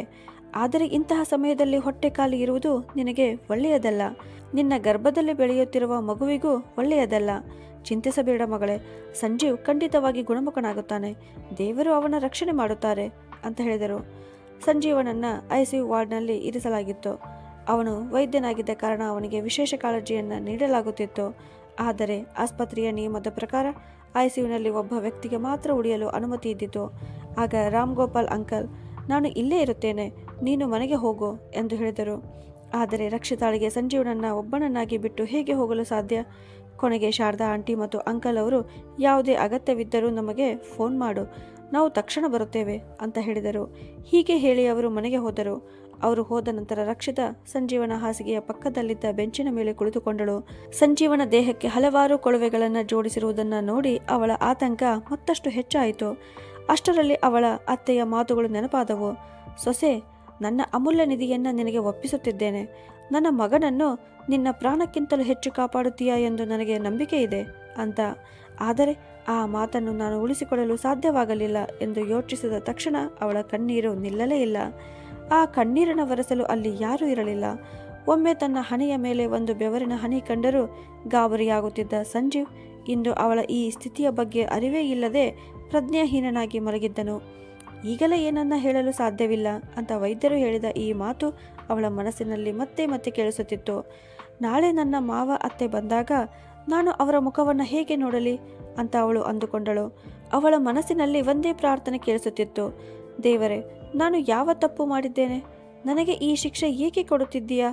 ನನ್ನ ಪ್ರಾಣ ಬೇಕಾದರೂ ತೆಗೆದುಕೋ, ಆದರೆ ನನ್ನ ಸಂಜೀವನ ಜೀವವನ್ನು ಮಾತ್ರ ಉಳಿಸು. ಅವರೇ ನನ್ನ ಆತ್ಮ, ಅವರೇ ನನ್ನ ಜೀವ. ನನ್ನ ಜೀವನದ ಕತ್ತಲೆಯಿಂದ ನನ್ನನ್ನು ಹೊರಗೆ ತಂದವರು ಅವರೇ. ಈಗ ಮತ್ತೆ ನನ್ನನ್ನು ಅದೇ ಕತ್ತಲೆಯ ಬಾವಿಗೆ ತಳ್ಳಲು ಬಯಸುತ್ತಿದ್ದೀಯಾ? ಸಂಜೀವ್ ಇಲ್ಲದೆ ನಾನು ಹೇಗೆ ಬದುಕಲಿ? ನನ್ನ ಗರ್ಭದಲ್ಲಿರುವ ಮಗುವನ್ನು ಹೇಗೆ ಬೆಳೆಸಲಿ? ಅದಕ್ಕೂ ನನ್ನಂತೆ ಇತರರ ದಯೆಯ ಮೇಲೆ ಬೆಳೆಯುವ ಪರಿಸ್ಥಿತಿ ಬರಬೇಕೆ? ಹೀಗೆ ಅನೇಕ ಯೋಚನೆಗಳಲ್ಲಿ ಮುಳುಗಿದ್ದಾಗ ಇದ್ದಕ್ಕಿದ್ದಂತೆ ಸಂಜೀವನ ಬಾಯಿಂದ ಒಂದು ಅಸ್ಪಷ್ಟವಾದ ಕಿರುಚಾಟ ಕೇಳಿಸಿತು. ರಕ್ಷಿತಾ ತಕ್ಷಣ ಓಡಿ ವೈದ್ಯರನ್ನು ಕರೆದುಕೊಂಡು ಬಂದಳು. ವೈದ್ಯರು ಬಂದು ಪರೀಕ್ಷಿಸಿ ನರ್ಸ್ಗೆ ಒಂದು ಇಂಜೆಕ್ಷನ್ ಹಾಕುವಂತೆ ಸೂಚನೆ ನೀಡಿ ಹೊರಟು ಹೋದರು. ರಕ್ಷಿತಾ ಏನಾಯಿತು ಎಂದು ಕೇಳಲು ಪ್ರಯತ್ನಿಸಿದಳು, ಆದರೆ ಯಾರೂ ಅವಳಿಗೆ ಉತ್ತರ ನೀಡಲಿಲ್ಲ. ಅಷ್ಟರಲ್ಲಿ ಅವಳ ಹೊಟ್ಟೆಯೊಳಗಿನ ಮಗು ಚಲಿಸಿತು. ಆ ಕ್ಷಣದಲ್ಲಿ ಅವಳಿಗೆ ಹೀಗೆನಿಸಿತು, ಅಮ್ಮ ಹೆದರಬೇಡ, ನಾನು ನಿನ್ನ ಜೊತೆಯಲ್ಲಿದ್ದೇನೆ ಅಂತ. ಆ ಚಲನೆಯೇ ಅವಳ ಒಡೆದ ಮನಸ್ಸಿಗೆ ಸ್ವಲ್ಪ ಸಮಾಧಾನ ನೀಡಿತು. ಸ್ವಲ್ಪ ಹೊತ್ತಿನ ನಂತರ ಸಂಜೀವ್ನನ್ನು ಶಸ್ತ್ರಚಿಕಿತ್ಸೆಗಾಗಿ ಆಪರೇಷನ್ ಥಿಯೇಟರ್ಗೆ ಕರೆದೊಯ್ಯಲಾಗುತ್ತಿತ್ತು. ಅದೇ ಸಮಯದಲ್ಲಿ ಅವರ ಅತ್ತೆ, ಮಾವ ಮತ್ತು ಚಿಕ್ಕಮ್ಮ ಆಸ್ಪತ್ರೆಗೆ ಬಂದರು. ಅವರನ್ನು ನೋಡಿದ ತಕ್ಷಣ ರಕ್ಷಿತಾ ಜೋರಾಗಿ ಅಳತೊಡಗಿದಳು. ಚಿಕ್ಕಮ್ಮ ಕಣ್ಣೀರಿನಿಂದಲೇ ಅವಳ ಭುಜವನ್ನು ಸವರುತ್ತಾ ಧೈರ್ಯ ಹೇಳುತ್ತಿದ್ದರು. ಆಗ ಅವಳ ಅತ್ತೆ, ಅಳಬೇಡ ಸೊಸೆ, ಧೈರ್ಯವಾಗಿರು, ಇದು ನಮ್ಮೆಲ್ಲರಿಗೂ ಪರೀಕ್ಷೆಯ ಸಮಯ. ನಿನ್ನೆ ತಾನೇ ರಾಕೇಶ್ ಬಂದಿದ್ದಾನೆ, ಇನ್ನು ಎಲ್ಲವನ್ನು ಅವನೇ ನೋಡಿಕೊಳ್ಳುತ್ತಾನೆ ಅಂತ ಹೇಳಿದರು. ಅತ್ತೆಯ ಈ ಮಾತುಗಳನ್ನು ಕೇಳಿ ರಕ್ಷಿತಾಳಿಗೆ ಸ್ವಲ್ಪ ಧೈರ್ಯ ಬಂದಿತ್ತು. ಏಕೆಂದರೆ ರಾಕೇಶ್ ಕೇವಲ ಸಂಜೀವನ ಸ್ನೇಹಿತನಷ್ಟೇ ಆಗಿರಲಿಲ್ಲ, ಒಬ್ಬ ನಿಪುಣ ಶಸ್ತ್ರಚಿಕಿತ್ಸಕನೂ ಆಗಿದ್ದ. ಇವರಿಬ್ಬರು ಒಟ್ಟಿಗೆ MBBS ಓದಿದ್ದರು. ಆಸ್ಪತ್ರೆಗೆ ಬಂದ ತಕ್ಷಣ ರಾಕೇಶ್ ವೈದ್ಯರೊಂದಿಗೆ ಮಾತನಾಡಲು ಹೋದನು. ಸಂಜೀವನ ಸ್ನೇಹಿತ ಶಸ್ತ್ರಚಿಕಿತ್ಸಕನೂ ಆಗಿದ್ದಾನೆ ಎಂದು ತಿಳಿದ ವೈದ್ಯರು ಅವನಿಗೆ ಆಪರೇಷನ್ ಥಿಯೇಟರ್ಗೆ ಬರುವ ಅನುಮತಿ ನೀಡಿದರು. ಶಸ್ತ್ರಚಿಕಿತ್ಸೆ ನಡೆಯುವವರೆಗೂ ಅವನು ವೈದ್ಯರ ಜೊತೆಯಲ್ಲಿ ಆಪರೇಷನ್ ಥಿಯೇಟರ್ನಲ್ಲಿ ಇದ್ದನು. ಆದರೆ ಸ್ವಲ್ಪ ಹೊತ್ತಿನಲ್ಲಿಯೇ ಯಂತ್ರಗಳಿಗೆ ಜೋಡಿಸಲಾಗಿದ್ದ ಸಂಜೀವನ ಉಸಿರಾಟ ತುಂಬ ವೇಗವಾಗಿ ನಡೆಯತೊಡಗಿತು. ಅದನ್ನು ನೋಡಿ ನರ್ಸ್ ಹೊರಗೆ ಬಂದು, ಸಂಜೀವ್ ಡಾಕ್ಟರ್ ಅವರ ಸ್ಥಿತಿ ತುಂಬ ಗಂಭೀರವಾಗಿದೆ ಅಂತ ಹೇಳಿದಳು. ಈ ಮಾತು ಕೇಳಿದ ಕೂಡಲೇ ಭಯಗೊಂಡ ರಕ್ಷಿತಾಳ ಹೊಟ್ಟೆಯಲ್ಲಿ ತೀವ್ರ ನೋವು ಆರಂಭವಾಯಿತು. ಅವಳನ್ನು ಕೂಡ ತಕ್ಷಣ ತುರ್ತು ಚಿಕಿತ್ಸಾ ವಿಭಾಗಕ್ಕೆ ದಾಖಲಿಸಲಾಯಿತು. ರಕ್ಷಿತಾಳ ಸ್ಥಿತಿ ತುಂಬ ಗಂಭೀರವಾಗಿದ್ದರಿಂದ ವೈದ್ಯರು ತುರ್ತು ಶಸ್ತ್ರಚಿಕಿತ್ಸೆ ಮಾಡಿ ಮಗುವಿನ ಜನನ ಮಾಡಿಸಲು ನಿರ್ಧರಿಸಿದರು. ಒಂದು ಕಡೆ ರಕ್ಷಿತಾ ಆಪರೇಷನ್ ಥಿಯೇಟರ್ನಲ್ಲಿ ಹೊಸ ಜೀವವೊಂದನ್ನು ಈ ಲೋಕಕ್ಕೆ ತರಲು ಹೋರಾಡುತ್ತಿದ್ದಳು. ಅದೇ ಸಮಯದಲ್ಲಿ ಇನ್ನೊಂದು ಕಡೆ ಸಂಜೀವನ ಜೀವದ ನಂಟು ಕಳಚಿ ಹೋಯಿತು. ನಿಜಕ್ಕೂ ಜನನ ಮತ್ತು ಮರಣದ ಮೇಲೆ ಯಾರಿಗೂ ಅಧಿಕಾರವಿಲ್ಲ. ಹೋಗಬೇಕಾದವರು ಎಷ್ಟೇ ಕಾವಲು ಹಾಕಿದರೂ ಹೋಗಿಯೇ ಬಿಡುತ್ತಾರೆ. ಹಾಗೆಯೇ ಬರಬೇಕಾದವರು ಎಷ್ಟೇ ಅಡೆತಡೆಗಳಿದ್ದರೂ ಬಂದು ಬಿಡುತ್ತಾರೆ. ಅದಕ್ಕೆ ರಕ್ಷಿತಾಳ ಮಗಳು ಕೂಡ 1 ತಿಂಗಳ ಮುಂಚೆಯೇ ಜನಿಸಿದಳು. ಇನ್ನೂ 1 ತಿಂಗಳ ನಂತರವೇ ಹೆರಿಗೆ ಆಗಬೇಕಾಗಿತ್ತು. ಮನುಷ್ಯ ಬಯಸಿದಂತೆ ಎಲ್ಲವೂ ನಡೆಯುತ್ತಿದ್ದರೆ ಈ ಜಗತ್ತಿನಲ್ಲಿ ದುಃಖ ಎಂಬುದೇ ಇರುತ್ತಿರಲಿಲ್ಲ. ಆದರೆ ಮನುಷ್ಯ ಯೋಚಿಸುವುದು ಒಂದು, ನಡೆಯುವುದು ಇನ್ನೊಂದು. ಬಹುಶಃ ಇದೇ ಜೀವನದ ಶಾಶ್ವತ ಸತ್ಯ. ರಕ್ಷಿತಾಳ ಆರೋಗ್ಯ ತುಂಬ ನಾಜೂಕಾಗಿದ್ದ ಕಾರಣ ಸಂಜೀವನ ಸಾವಿನ ವಿಷಯವನ್ನು ಅವಳಿಂದ ಮರೆ ಮಾಡಲು ಮನೆಯವರು ತುಂಬ ಪ್ರಯತ್ನಿಸಿದರು. ಆದರೆ ಇಷ್ಟೊಂದು ದೊಡ್ಡ ವಿಷಯವನ್ನು ಎಷ್ಟು ದಿನ ಮುಚ್ಚಿಡಲು ಸಾಧ್ಯ? ಒಂದು ದಿನ ಆ ಸತ್ಯ ಹೊರಬಂದಿತು. ಅವರ ಮುಖಗಳ ಮೇಲಿನ ದುಃಖ ಅವರು ಹೇಳಲು ಇಷ್ಟಪಡದಿದ್ದರೂ ಎಲ್ಲವನ್ನ ಹೇಳಿಬಿಟ್ಟಿತ್ತು. ಆ ಕ್ಷಣವೇ ರಕ್ಷಿತಾ ಬದುಕಿದ್ದರೂ ಸತ್ತವಳಂತಾದಳು. ಅವಳಿಗೆ ಊಟ ಮಾಡುವ ಮನಸ್ಸಾಗುತ್ತಿರಲಿಲ್ಲ. ಯಾರೊಂದಿಗೂ ಮಾತನಾಡಬೇಕು ಅನಿಸುತ್ತಿರಲಿಲ್ಲ. ಅವಳು ಮೌನವಾಗಿ ತನ್ನ ಮಗಳನ್ನು ಮಾತ್ರ ನೋಡುತ್ತಾ ಕುಳಿತಿರುತ್ತಿದ್ದಳು. ಅವಳ ಮನಸ್ಸಿನಲ್ಲಿ ಒಂದೇ ಯೋಚನೆ ಬರುತ್ತಿತ್ತು, ನನ್ನಂತೆಯೇ ಇವಳು ದುರಾದೃಷ್ಟವಂತಳು. ಹುಟ್ಟಿದ ತಕ್ಷಣವೇ ತನ್ನ ತಂದೆಯನ್ನ ಕಳೆದುಕೊಂಡಳು ಅಂತ. ಮತ್ತೊಮ್ಮೆ ತನ್ನ ದುರಾದೃಷ್ಟವೇ ತನ್ನನ್ನು ಒಂಟಿಯಾಗಿಸಿದೆ ಎಂದು ಅವಳು ಭಾವಿಸುತ್ತಿದ್ದಳು. ಮನಸ್ಸು ಕೆಲವೊಮ್ಮೆ ಹೇಳುತ್ತಿತ್ತು, ಆಗಬೇಕಾಗಿದ್ದು ಆಗಿ ಹೋಯಿತು, ಇದನ್ನು ಜೀವನದ ಮತ್ತೊಂದು ಅಪಘಾತ ಎಂದು ಭಾವಿಸಿ ಮರೆತು ಹೊಸದಾಗಿ ಬದುಕನ್ನು ಆರಂಭಿಸು ಅಂತ. ಆದರೆ ಅದು ನಿಜವಾಗಿಯೂ ಸಾಧ್ಯವೇ? ತನ್ನ ಮಗಳಿಗೂ ತನ್ನಂತೆಯೇ ಬದುಕಬೇಕಾದ ಪರಿಸ್ಥಿತಿ ಬರುತ್ತದೆಯೇ ಅಂತ ರಕ್ಷಿತಾ ಚಿಂತಿಸುತ್ತಿದ್ದಳು. ಅತ್ತೆ, ಮಾವ ಮತ್ತು ಚಿಕ್ಕಮ್ಮ ಮೂವರು ಸೇರಿ ತಮ್ಮ ಹಗುರವಾದ ಮಾತುಗಳಿಂದ ಅವಳ ಮನಸ್ಸಿನ ಖಾಲಿತನವನ್ನು ತುಂಬಲು ಪ್ರಯತ್ನಿಸುತ್ತಿದ್ದರು. ಆದರೆ ಅವಳ ನಗು ಸಂಜೀವನ ಜೊತೆಯೇ ಹೋಗಿಬಿಟ್ಟಿತ್ತು. ಸಂಜೀವನ ನೆನಪುಗಳು ಅವಳನ್ನು ನೆಮ್ಮದಿಯಾಗಿ ಬದುಕಲು ಬಿಡುತ್ತಿರಲಿಲ್ಲ. ಮತ್ತೊಂದೆಡೆ ಆ ಮುಗ್ಧ ಮಗುವಿನ ಮುಗ್ಧ ಮುಖ ಅವಳನ್ನು ಸಾಯಲು ಬಿಡುತ್ತಿರಲಿಲ್ಲ. ಕೆಲವೊಮ್ಮೆ ಅವಳು ಯೋಚಿಸುತ್ತಿದ್ದಳು, ಇಂತಹ ಜೀವನಕ್ಕಿಂತ ಸಾಯುವುದೇ ಮೇಲು ಅಂತ. ಆದರೆ ಈಗ ಅವಳು ಒಬ್ಬಳೇ ಇರಲಿಲ್ಲ. ಅವಳ ಬಳಿ ಸಂಜೀವನ ನೆನಪಿನ ಕಾಣಿಕೆಯಾದ ತನ್ನ ಮಗಳು ಇದ್ದಳು. ಅವಳಿಗಾಗಿಯೇ ತಾನು ಬದುಕಬೇಕು ಎಂದು ರಕ್ಷಿತಾ ಮತ್ತೆ ಮತ್ತೆ ತನ್ನ ಮನಸ್ಸಿಗೆ ಹೇಳಿಕೊಳ್ಳುತ್ತಿದ್ದಳು. ಆದರೆ ಕೆಲವೇ ಕ್ಷಣಗಳಲ್ಲಿ ತನ್ನಷ್ಟಕ್ಕೆ ತಾನೇ ಮಾಡಿಕೊಂಡ ಆ ಸಂಕಲ್ಪ ಮೃದು ಹೋಗುತ್ತಿತ್ತು. ಮತ್ತೆ ಅವಳು ದುಃಖದ ಆಳವಾದ ಕಂದಕದಲ್ಲಿ ಮುಳುಗತೊಡಗಿದ್ದಳು. ಆ ದಿನ ಅವಳಿಗೆ ಆಸ್ಪತ್ರೆಯಿಂದ ಬಿಡುಗಡೆಯಾಗಬೇಕಾಗಿತ್ತು. ಆದರೆ ಈಗ ತಾನು ಎಲ್ಲಿಗೆ ಹೋಗಬೇಕು? ಮಾವ ಅತ್ತೆಯವರು ತನ್ನನ್ನು ತಮ್ಮ ಜೊತೆಗೆ ಕರೆದುಕೊಂಡು ಹೋಗುತ್ತಾರೆಯೇ, ಅಥವಾ ತಾನು ಚಿಕ್ಕಮ್ಮನ ಜೊತೆ ಹೋಗಬೇಕೆ ಅಂತ ಅವಳು ಇದೇ ಯೋಚನೆಯಲ್ಲಿ ಇದ್ದಾಗ ಅವಳ ಅತ್ತೆ ಮತ್ತು ಮಾವ ಆಸ್ಪತ್ರೆಯ ಎಲ್ಲ ದಾಖಲೆಗಳ ಕೆಲಸ ಮುಗಿಸಿ ಅವಳನ್ನು ಕರೆದುಕೊಳ್ಳಲು ಬಂದರು. ಅವರ ಕಣ್ಣುಗಳಲ್ಲಿ ಅಡಗಿದ್ದ ನೋವನ್ನು ಗುರುತಿಸಿದ ರಕ್ಷಿತಾ ಏನೂ ಮಾತನಾಡದೆ ಅವರ ಜೊತೆ ಹೊರಟಳು. ಚಿಕ್ಕಮ್ಮ ಕೂಡ ಕೆಲವು ದಿನ ಅವಳ ಜೊತೆಯಲ್ಲೇ ಇರಲು ಬಂದರು. ಆದರೆ ಕೆಲವು ದಿನಗಳ ನಂತರ ಚಿಕ್ಕಮ್ಮ ಹಿಂತಿರುಗಲು ಹೊರಟಾಗ ರಕ್ಷಿತಾ ಮೊದಲ ಬಾರಿಗೆ ಜೋರಾಗಿ ಅಳತೊಡಗಿದಳು. ತನ್ನ ಮನಸ್ಸಿನ ನೋವನ್ನು ಚಿಕ್ಕಮ್ಮನ ಮುಂದೆ ಹೇಳಿಕೊಂಡಳು. ಆಗ ಚಿಕ್ಕಮ್ಮ ಅವಳನ್ನು ಸಮಾಧಾನಪಡಿಸುತ್ತಾ, ಮಗಳೇ, ನೀನು ಇಷ್ಟು ಓದಿದವಳಾಗಿ ಕೂಡ ಹೀಗೆ ಯೋಚಿಸುತ್ತೀಯಾ? ಒಬ್ಬ ಮನುಷ್ಯ ಹೇಗೆ ದುರಾದೃಷ್ಟವಂತನಾಗಿರಲು ಸಾಧ್ಯ? ಹಾಗಿದ್ದರೆ ಇಂದು ನಿನ್ನ ಮಡಿಲಿನಲ್ಲಿ ಇಷ್ಟು ಮುದ್ದಾಗಿ ಆಡುತ್ತಿರುವ ಈ ಮಗು ಇರಬೇಕಾಗಿರಲಿಲ್ಲ. ಸುಖ ಮತ್ತು ದುಃಖ ಪ್ರತಿಯೊಬ್ಬರ ಜೀವನದಲ್ಲಿಯೂ ಬರುತ್ತದೆ. ಹೌದು, ಕೆಲವರ ಜೀವನದಲ್ಲಿ ದುರ್ಘಟನೆಗಳು ಸ್ವಲ್ಪ ಹೆಚ್ಚಾಗಿರಬಹುದು. ಆದರೆ ಪ್ರತಿಯೊಂದು ದುರ್ಘಟನೆಯ ನಂತರ ಒಂದು ಹೊಸ ಜೀವನ ಆರಂಭವಾಗುತ್ತದೆ. ಇದು ಕೂಡ ಬದಲಾಗದ ಸತ್ಯ. ಧೈರ್ಯವಾಗಿರು ಮಗಳೇ. ಹೋಗಿ ಬಿಟ್ಟವರನ್ನ ಯಾರೂ ಮರಳಿ ಕರೆತರಲು ಸಾಧ್ಯವಿಲ್ಲ. ಆದರೆ ನಮ್ಮ ಬಳಿ ಈಗ ಏನಿದೆಯೋ ಅದರಲ್ಲೇ ಸಂತೋಷವನ್ನು ಹುಡುಕಿಕೊಳ್ಳಬೇಕು. ನೀನು ಅದೃಷ್ಟವಂತೆ. ನಿನ್ನನ್ನು ಇಷ್ಟೊಂದು ಪ್ರೀತಿಸುವ ಅತ್ತೆ ಮಾವ ನಿನಗೆ ಸಿಕ್ಕಿದ್ದಾರೆ. ಎಲ್ಲವೂ ಸರಿಯಾಗುತ್ತದೆ ಮಗಳೇ, ಚಿಂತಿಸಬೇಡ ಅಂತ ಹೇಳಿದರು. ಚಿಕ್ಕಮ್ಮನ ಕಣ್ಣುಗಳಿಂದ ಹರಿಯುತ್ತಿದ್ದ ಕಣ್ಣೀರನ್ನು ನೋಡಿ ಅವರು ತನ್ನನ್ನು ಸಮಾಧಾನಪಡಿಸುತ್ತಿದ್ದಾರೋ ಅಥವಾ ತಮ್ಮನ್ನೇ ತಾವು ಸಮಾಧಾನಪಡಿಸಿಕೊಳ್ಳುತ್ತಿದ್ದಾರೋ ಎಂಬುದು ರಕ್ಷಿತಾಳಿಗೆ ಅರ್ಥವಾಗಲಿಲ್ಲ. ಕಾಲಚಕ್ರವನ್ನು ಇದುವರೆಗೆ ಯಾರೂ ತಡೆಯಲು ಸಾಧ್ಯವಾಗಿಲ್ಲ. ಅದು ತನ್ನ ವೇಗದಲ್ಲಿ ಸದಾ ಮುಂದುವರಿಯುತ್ತಲೇ ಇರುತ್ತದೆ. ಹಗಲು ರಾತ್ರಿಗಳು ರಕ್ಷಿತಾಳ ಜೀವನದಲ್ಲಿಯೂ ಬರುತ್ತಾ ಹೋಗುತ್ತಲೇ ಇದ್ದವು. ಆದರೆ ಹಗಲಿನ ಬೆಳಕು ಅವಳ ಜೀವನವನ್ನು ಬೆಳಗಿಸಲಿಲ್ಲ. ರಾತ್ರಿಯ ಕತ್ತಲೆಯೋ ಅವಳ ಮನಸ್ಸಿನ ಕತ್ತಲೆಯನ್ನು ಮುಚ್ಚಲಿಲ್ಲ. ಅವಳು ಬದುಕುತ್ತಿದ್ದಳು. ಆದರೆ ಬದುಕಬೇಕೆಂಬ ಆಸೆ ಮಾತ್ರ ಸಂಪೂರ್ಣವಾಗಿ ಸತ್ತು ಹೋಗಿತ್ತು. ಒಂದೇ ಒಂದು ಸಮಾಧಾನ ಅಂದರೆ ತನ್ನ ಮಗಳಿಗೆ ಅಜ್ಜ ಅಜ್ಜಿಯ ಪ್ರೀತಿ ಸಿಗುತ್ತಿತ್ತು. ಇದರ ನಡುವೆ ರಾಕೇಶ್ ಆಗಾಗ ಮನೆಗೆ ಬಂದು ರಕ್ಷಿತಾ ಮತ್ತು ಅವಳ ಮಗಳನ್ನು ನೋಡಿ ಸಿಂಪತಿ ತೋರಿಸುತ್ತಿದ್ದ. ಒಂದು ದಿನ ತನ್ನ ಮಗಳನ್ನು ಮಲಗಿಸಿ ತಾನು ಮಲಗಿದ್ದಾಗ ಅವಳ ಅತ್ತೆ ಕೋಣೆಗೆ ಬಂದು, ಮಗಳೇ, ನಿನಗೆ ಒಂದು ವಿಷಯ ಹೇಳಬೇಕು. ನೋಡು ಮಗಳೇ, ಸಂಜೀವ್ ಹೇಗೆ ನಮ್ಮ ಮಗನಾಗಿದ್ದನೋ ಹಾಗೆಯೇ ಅವನು ನಿನ್ನ ಗಂಡನೂ ಆಗಿದ್ದ. ಅವನನ್ನು ಕಳೆದುಕೊಂಡ ನೋವು ನಮಗೂ ಇದೆ. ಆದರೆ ಅದಕ್ಕಿಂತ ಹೆಚ್ಚಾಗಿ ನಿನ್ನ ಬಗ್ಗೆ ನಮಗೆ ಚಿಂತೆಯಾಗಿದೆ. ಒಬ್ಬ ಹೆಂಗಸಿನ ಜೀವನದಲ್ಲಿ ಗಂಡನ ಸ್ಥಾನ ಏನು ಎಂಬುದು ಇನ್ನೊಬ್ಬ ಹೆಂಗಸಿಗಿಂತ ಚೆನ್ನಾಗಿ ಯಾರಿಗೂ ಅರ್ಥವಾಗುವುದಿಲ್ಲ. ಒಬ್ಬ ಹೆಂಗಸಿನ ಎಲ್ಲ ಅಹಂಕಾರ, ಸಂತೋಷ ಮತ್ತು ಬದುಕಿನ ಸೌಂದರ್ಯ ಅವಳ ಗಂಡನ ಜೊತೆಯಲ್ಲೇ ಇರುತ್ತದೆ. ಮೊದಲು ನೀನು ನಮ್ಮ ಸೊಸೆಯಾಗಿದ್ದೆ, ಆದರೆ ಈಗ ನೀನು ನಮ್ಮ ಮಗಳು. ಯಾವ ತಂದೆ ತಾಯಿಯೇ ಆಗಲಿ ತಮ್ಮ ಮಗಳು ಹೀಗೆ ದಿನವೂ ನೋವಿನಲ್ಲಿ ಬದುಕುವುದನ್ನು ನೋಡಿ ಹೇಗೆ ಸುಖವಾಗಿ ಇರಲು ಸಾಧ್ಯ? ಮಗಳೇ, ನಾನು ನಿನ್ನ ಮೇಲೆ ಯಾವುದೇ ಒತ್ತಡ ಹಾಕುತ್ತಿಲ್ಲ. ನಿನ್ನ ಮುಂದೆ ಒಂದು ಸಲಹೆಯನ್ನು ಮಾತ್ರ ಇಡುತ್ತಿದ್ದೇನೆ. ಅದನ್ನು ಒಪ್ಪಿಕೊಳ್ಳಬೇಕೋ ಬೇಡವೋ ಎಂಬುದು ಸಂಪೂರ್ಣವಾಗಿ ನಿನ್ನ ನಿರ್ಧಾರ ಎಂದು ಹೇಳಿ ಅತ್ತೆ ರಕ್ಷಿತಾಳ ಕಡೆ ಆಳವಾಗಿ ನೋಡಿದರು. ನಂತರ ಮತ್ತೆ ಮುಂದುವರೆದು, ಮಗಳೇ, ಒಂದು ಮಗುವಿನ ಸಂಪೂರ್ಣ ಬೆಳವಣಿಗೆಗೆ ತಾಯಿಯ ಪ್ರೀತಿಯ ಜೊತೆಗೆ ತಂದೆಯ ಪ್ರೀತಿಯೂ ಅಗತ್ಯ. ನಿನಗೆ ಬೇಸರವಾಗದಿದ್ದರೆ ಒಂದು ವಿಷಯ ಕೇಳಬಹುದಾ ಅಂತ ಹೇಳಿದರು. ಅದಕ್ಕೆ ರಕ್ಷಿತಾಳು, ಅತ್ತೆ, ನೀವು ನನ್ನನ್ನು ಮಗಳು ಎಂದು ಕರೆಯುತ್ತಿದ್ದೀರಿ.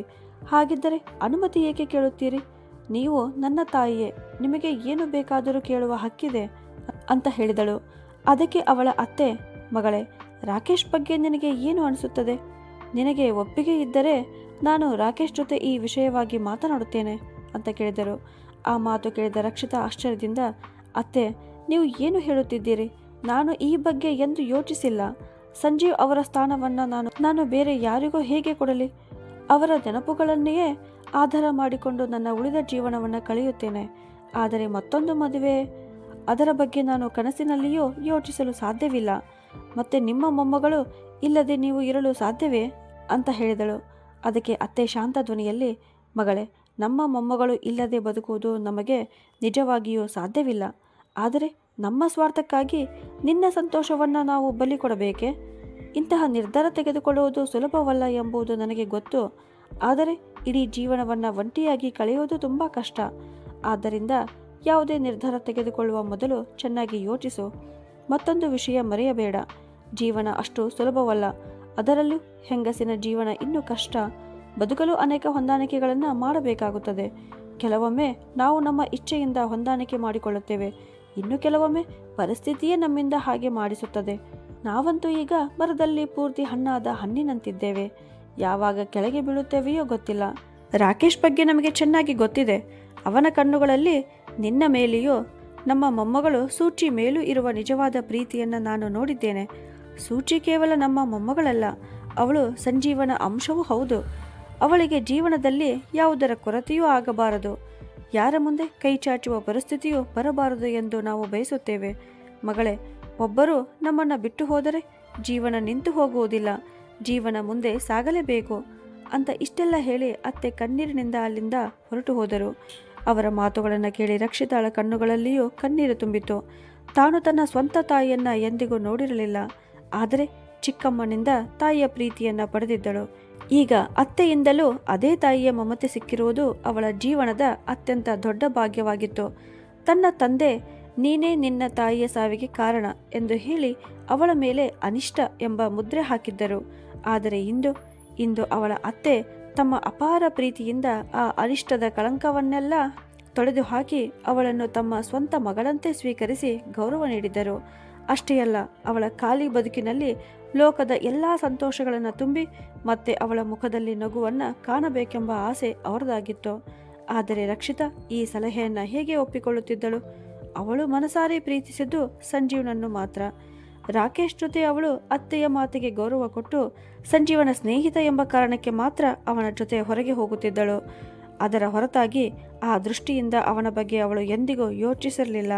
ತನ್ನ ಸ್ವಾರ್ಥಕ್ಕಾಗಿ ಮತ್ತೊಬ್ಬರ ಆಸೆ ಮತ್ತು ಭಾವನೆಗಳೊಂದಿಗೆ ಆಟವಾಡುವುದು ಸರಿಯೇ? ಹೀಗೆ ಮಾಡಿದರೆ ರಾಕೇಶ್ ಮತ್ತು ಅವರ ತಂದೆ ತಾಯಿಯ ಕಣ್ಣಿನಲ್ಲಿ ತಾನು ಕೀಳಾಗಿರುವುದಿಲ್ಲವೇ? ಅತ್ತೆಯ ಈ ಪ್ರಸ್ತಾಪವನ್ನು ಕೇಳಿ ರಾಕೇಶ್ ಮನಸ್ಸು ಬದಲಾದರೆ ಎರಡು ಕುಟುಂಬಗಳ ನಡುವಿನ ಸ್ನೇಹಕ್ಕೂ ಧಕ್ಕೆ ಉಂಟಾಗಬಹುದು. ಬಹುಶಃ ಅತ್ತೆಗೆ ತಪ್ಪು ಕಲ್ಪನೆ ಆಗಿರಬಹುದು. ರಾಕೇಶ್ ತನ್ನನ್ನು ಮದುವೆಯಾಗಲು ಏಕೆ ಬಯಸುತ್ತಾರೆ? ಅವರಿಗೆ ಹೆಣ್ಣು ಮಕ್ಕಳ ಕೊರತೆ ಏನಾದರೂ ಇದೆಯೇ? ಒಂದು ವೇಳೆ ರಾಕೇಶ್ ತನ್ನನ್ನು ಮದುವೆಯಾದರೂ ಇಡೀ ಜೀವನ ಅವರು ತನ್ನ ಮೇಲೆ ಕರುಣೆ ತೋರಿಸಿ ಈ ಮದುವೆ ಮಾಡಿಕೊಂಡಿದ್ದಾರೆ ಎಂಬ ಭಾವನೆಯಲ್ಲೇ ಬದುಕಬೇಕಾಗುವುದಿಲ್ಲವೇ? ಸರಿ, ಈಗ ಅವರು ಸೂಚಿಯನ್ನು ಪ್ರೀತಿಸುತ್ತಿರಬಹುದು. ಆದರೆ ಮುಂದೆ ಅವರಿಗೆ ಸ್ವಂತ ಮಗಳಾದ ಮೇಲೆ ಸೂಚಿಯನ್ನು ಇದೇ ರೀತಿಯ ಪ್ರೀತಿಯಿಂದ ಮತ್ತು ಸಮಾನವಾಗಿ ನೋಡುತ್ತಾರೆಯೇ? ಇಲ್ಲ. ತನ್ನ ಸ್ವಂತ ಸುಖಕ್ಕಾಗಿ ತನ್ನ ಮಗಳ ಜೀವನದಲ್ಲಿ ವಿಷ ಬೆರೆಸಲು ಅವಳು ಎಂದಿಗೂ ಸಿದ್ಧಳಾಗಿರಲಿಲ್ಲ. ತಾನು ಅನುಭವಿಸಿದಂತಹ ಬದುಕನ್ನು ತನ್ನ ಮಗಳು ಅನುಭವಿಸಬಾರದು ಎಂದು ಅವಳು ಬಯಸಿದಳು. ಆದ್ದರಿಂದ ಅತ್ತೆಯ ಮುಂದೆ ತನ್ನ ನಿರ್ಧಾರವನ್ನು ಸ್ಪಷ್ಟವಾಗಿ ಹೇಳಬೇಕು ಎಂದು ತೀರ್ಮಾನಿಸಿದಳು. ಕೆಲವೇ ವರ್ಷಗಳನ್ನು ಹೊರತುಪಡಿಸಿದರೆ ತನ್ನ ಇಡೀ ಜೀವನದಲ್ಲಿ ಬಂದ ಎಲ್ಲ ಕಷ್ಟಗಳನ್ನು ಅವಳೇ ಒಬ್ಬಳೇ ಎದುರಿಸಿದ್ದಳು. ಆ ಹೋರಾಟಗಳ ಮಧ್ಯೆಯೇ ತನ್ನ ಬದುಕಿನ ದಾರಿಯನ್ನು ಕಂಡುಕೊಂಡಿದ್ದಳು. ಹಾಗಿರುವಾಗ ಈಗ ಏಕೆ ದುರ್ಬಲರಾಗಬೇಕು? ಅಷ್ಟರಲ್ಲಿ ಚಿಕ್ಕಮ್ಮನ ಮಾತುಗಳು ಅವಳಿಗೆ ನೆನಪಾದವು. ಮಗಳೇ, ನಿನ್ನ ಪರಿಶ್ರಮ ಮತ್ತು ನಿನ್ನ ಆತ್ಮವಿಶ್ವಾಸವನ್ನ ನಾನು ನೋಡಿದ್ದೇನೆ. ಯಾರ ಮೇಲೂ ಅವಲಂಬಿಸದೆ ನಿನ್ನ ಮೇಲೆಯೇ ನಂಬಿಕೆ ಇಡಲು ಕಲಿತುಕೋ. ನೀನೇ ಸ್ವತಂತ್ರಳಾಗಿ ನಿನ್ನ ಕಾಲ ಮೇಲೆ ನಿಲ್ಲು ಮಗಳೇ. ಆಗ ಮಾತ್ರ ಈ ಕಠೋರ ಜಗತ್ತನ್ನ ಧೈರ್ಯವಾಗಿ ಎದುರಿಸಬಲ್ಲೆ. ಈ ಮಾತುಗಳು ನೆನಪಾಗುತ್ತಿದ್ದಂತೆ ರಕ್ಷಿತಾ ಮನಸ್ಸಿನಲ್ಲಿ ಹೇಳಿಕೊಂಡಳು, ನಾನು ನನ್ನ ಸ್ವಂತ ಕಾಲಿನ ಮೇಲೆ ನಿಲ್ಲುತ್ತೇನೆ. ಮತ್ತೊಂದು ಮದುವೆ ಮಾಡಿಕೊಂಡು ಯಾರ ಕರುಣೆಗೆ ಪಾತ್ರಳಾಗುವುದಿಲ್ಲ ಅಂತ. ಹೀಗೆ ಯೋಚಿಸುತ್ತಾ ಕಣ್ಣೀರಿನೊಂದಿಗೆ ರಕ್ಷಿತಾ ಅತ್ತೆಯ ಬಳಿಗೆ ಬಂದಳು. ಅವಳು ಅವರ ಕಾಲ ಬಳಿ ಕುಳಿತು, ಅತ್ತೆ, ನಾನು ಎಂದಿಗೂ ಎರಡನೆಯ ಮದುವೆ ಮಾಡಿಕೊಳ್ಳುವುದಿಲ್ಲ. ನನ್ನ ಸಂಜೀವ್ ಅವರ ಸ್ಥಾನವನ್ನ ನಾನು ಯಾರಿಗೂ ಕೊಡುವುದಿಲ್ಲ. ನಾನು ಮತ್ತು ನನ್ನ ಮಗಳ ಜೀವನವನ್ನ ಕಾಪಾಡಲು ಏಕೆ ಯಾರ ಮುಂದೆ ಭಿಕ್ಷೆ ಬೇಡಬೇಕು? ನನಗೆ ನಿಮ್ಮಂಥ ಅತ್ತೆ ಮಾವ ಇದ್ದಾಗ ನನ್ನ ಸ್ವಾರ್ಥಕ್ಕಾಗಿ ಈ ವಯಸ್ಸಿನಲ್ಲಿ ನಿಮ್ಮನ್ನು ಒಬ್ಬರನ್ನಾಗಿ ಬಿಟ್ಟು ನಾನು ಹೇಗೆ ಹೋಗಲಿ? ಇಲ್ಲ ಅತ್ತೆ, ಎಂದಿಗೂ ಇಲ್ಲ. ನಾನೇ ನಿಮಗೆ ಆಧಾರವಾಗಿರುತ್ತೇನೆ. ನನ್ನ ಮಗಳನ್ನು ಯಾರ ಕರುಣೆಯ ಮೇಲಲ್ಲ, ಗೌರವದಿಂದ ಬೆಳೆಸುತ್ತೇನೆ. ಮದುವೆಗೂ ಮೊದಲು ನಾನು ಕೆಲಸ ಮಾಡುತ್ತಿದ್ದೆ. ನನ್ನ ಬಳಿ ಅನುಭವವೂ ಇದೆ, ಅರ್ಹತೆಯೂ ಇದೆ. ನಾನು ಪ್ರಯತ್ನ ಮಾಡಿದರೆ ಒಳ್ಳೆಯ ಕೆಲಸ ಖಂಡಿತ ಸಿಗುತ್ತದೆ ಅಂತ ಹೇಳಿದಳು. ಇದನ್ನು ಕೇಳಿದ ಅತ್ತೆಯ ಕಣ್ಣುಗಳು ಕಣ್ಣೀರಿನಿಂದ ತುಂಬಿದವು.